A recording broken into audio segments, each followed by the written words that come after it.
بخاری کے اندر حدیث موجود ہے 516 نمبر کے اوپر اور 5986 نمبر کے اوپر موجود ہے کہ اللہ کے نبی جب نماز پڑھتے تو آپ نے اپنی نواسی امامہ کو اٹھایا ہوا ہوتا تھا۔ صحیح بخاری کے اندر حدیث موجود ہے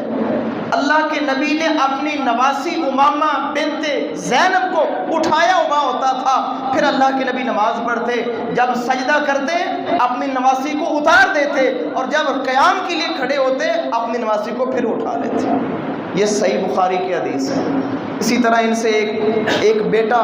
جو فتح مکہ کے موقع پر اللہ کے نبی جب مکے میں داخل ہوتے ہیں تو آپ کی سواری کے پیچھے جو بیٹا بیٹھا تھا وہ علی تھا، وہ علی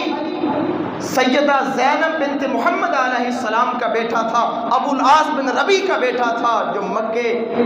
میں جاتے ہوئے اللہ کے نبی کے پیچھے بیٹھا ہوا تھا۔ اور میرے محترم بھائیو، یہاں ایک بات سمجھنے والی ہے، بڑی غور طلب بات ہے کہ یہی امامہ، یہی وہ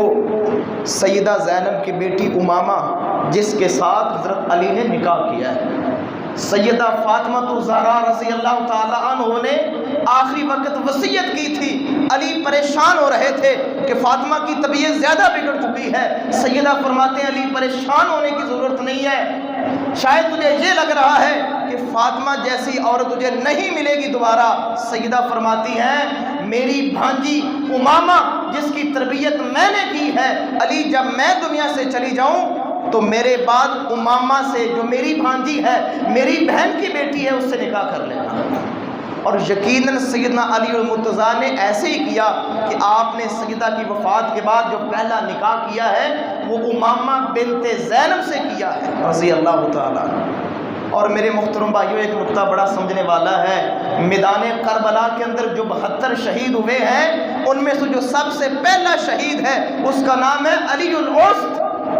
وہ علی وہ امامہ کا بیٹا تھا، وہ علی وہ سیدنا علی المرتضیٰ کا بیٹا تھا، وہ علی سیدہ امامہ بنت زینب بنت محمد علیہ السلام کا بیٹا تھا۔